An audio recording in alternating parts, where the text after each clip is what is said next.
아침 묵상에 나오신 남국의 성도님들을 환영합니다. 오늘 아침에도 어제 아침 묵상에 이어서 하나님의 이야기를 우리가 계속적으로 전달하는 삶이 되기를 함께 말씀을 통하여 묵상했으면 좋겠습니다. 오늘 아침 하나님께서 저희들에게 주신 말씀은 시편 71편 15절에서 21절 말씀입니다. 함께 드라마 바이블로 말씀 듣고 오시겠습니다. 내가 측량할 수 없는 주의 공의와 구원을 내 입으로 종일 전하리이다. 내가 주 여호와의 능하신 행적을 가지고 오겠사오며 주의 공의만 전하겠나이다. 하나님이여, 나를 어려서부터 교훈하셨으므로 내가 지금까지 주의 기이한 일들을 전하였나이다. 하나님이여, 내가 늙어 백발이 될 때에도 나를 버리지 마시며 내가 주의 힘을 후대에 전하고 주의 능력을 장래의 모든 사람에게 전하기까지 나를 버리지 마소서. 하나님이여, 주의 의가 또한 지극히 높으시니이다. 하나님이여, 주께서 큰 일을 행하셨사오니 누가 주와 같으리이까? 우리에게 여러 가지 심한 고난을 보이신 주께서 우리를 다시 살리시며 땅 깊은 곳에서 다시 이끌어 올리시리이다. 나를 더욱 창대하게 하시고 돌이키사 나를 위로하소서. 어제 아침 묵상에서는 저희 함께 하나님의 이야기라는 주제로 함께 말씀을 묵상했습니다. 하나님의 이야기라는 것은 바로 우리의 삶은 하나님의 이야기로 차 있다라는 것이죠.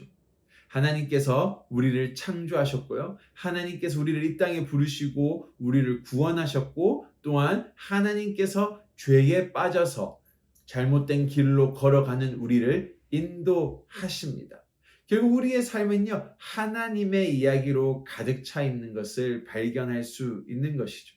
따라서 우리는 그 놀라운 하나님의 사랑과 구원을 세상 사람들에게 말로 또는 행실로 하나님을 보여줄 수 있어야 한다라고 저희가 함께 묵상을 했는데요.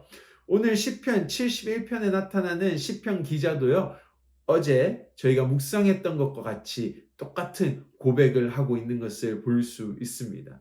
15절, 18절 말씀을 보시면 이렇게 고백을 하는데요. 내가 측량할 수 없는 주의 공의와 구원을 내 입으로 종일 전하리이다.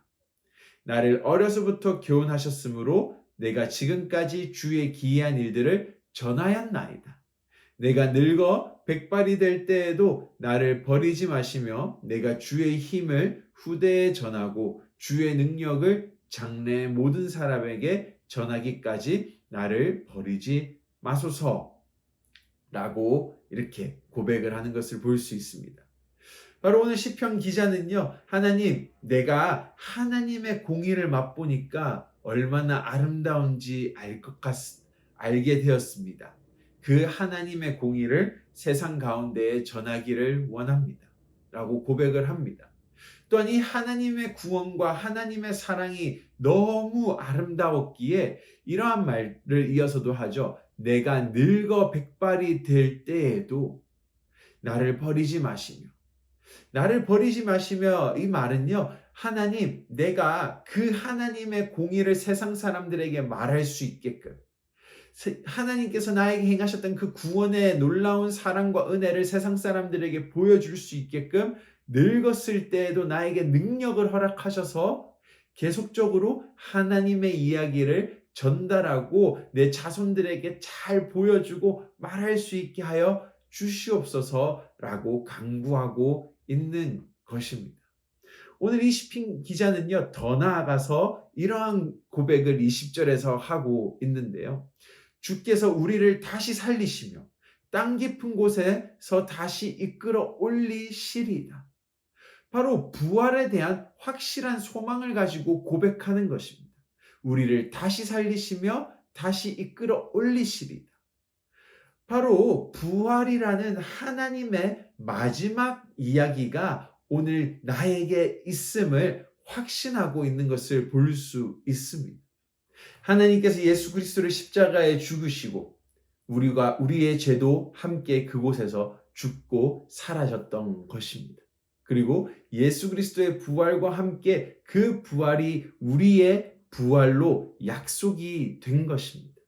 그 부활의 이야기를 오늘 시편 기자는 이야기하고 있습니다. 확신에 차게 말하고 있죠. 우리를 다시 살리시며 다시 이끌어 올리시리이다 라고 고백을 합니다. 그렇다면 오늘 이 마지막 부활의 이야기를 우리에게 허락하셨습니다. 그렇다면 이 부활의 이야기를 전하는 삶은 무엇일까요? 이 부활의 이야기를 보여주는 삶은 어떤 삶일까요? 바로 이 세상의 가치와는 전혀 다른 반대된 삶을 살아가는 것입니다. 왜냐하면 부활은요, 하나님 나라에서 살아가는 시민의 삶이기 때문이죠. 부활이라는 마지막 이야기를 바라보고 부활을 소망한다라는 것은 이 세상이라는 나라의 삶의 방식이 아닌 하나님 나라의 삶의 방식을 따라가야 한다라는 것입니다. 따라서 오늘 시편 기자는 자신의 자손들에게 또는 오늘 현대를 살아가는 우리들에게 말을 하고 하나님의 이야기를 들려줍니다. 너희들의 이야기는 이 세상의 나라에 속해 있는 이야기가 아니라 바로 부활이라는 하나님 나라에 속해져 있는 이야기이다. 그렇다면 오늘 우리의 삶은 바로 세상이 아닌 하나님의 나라를 더 사모하고 하나님의 나라의 아름다움을 이 땅 가운데서 보여주며 살아갈 수 있어야 한다라는 것이죠. 오늘 우리의 이야기가 부활의 이야기임을 믿으며 오늘 우리의 삶도 바로 하나님 나라를 사모하고 하나님 나라의 시민으로서 하나님 나라의 아름다움을 보여줄 수 있는 삶이 되기를 간절히 바라고 원합니다. 오늘 아침 묵상 가이드 함께 살펴보시겠습니다. 1번입니다. 부활이라는 마지막 이야기를 믿으며 살아갈 때에 오늘 우리의 삶은 어떻게 변화될 수 있을까요? 함께 기도하시겠습니다. 하나님 감사합니다. 하나님의 이야기로 우리의 삶을 채워주셨습니다. 우리를 귀하게 창조하시고 우리를 구원하시고 또한 우리의 마지막까지도 하나님께서 이야기를 적으셔서 우리에게 영생이라는 부활이라는 놀라운 선물을 허락하셨음을 믿습니다. 오늘 이러한 믿음이 그냥 내가 부활하겠습니다 하나님 에서 그치는 것이 아니라 이 즐거움과 하나님의 아름다운 그 나라를 세상 가운데에 보여줄 수 있는 우리의 삶이 되기를 원합니다. 세상의 가치를 따라 살아가는 것이 아니라 하나님께서 우리에게 가르치셨던 하나님의 공의와 섬김과 사랑을 나누며 살아갈 수 있는 마지막 이야기를 붙들고 살아가는 우리의 삶이 되게 하여 주시옵소서. 감사합니다. 예수님의 이름으로 기도드립니다.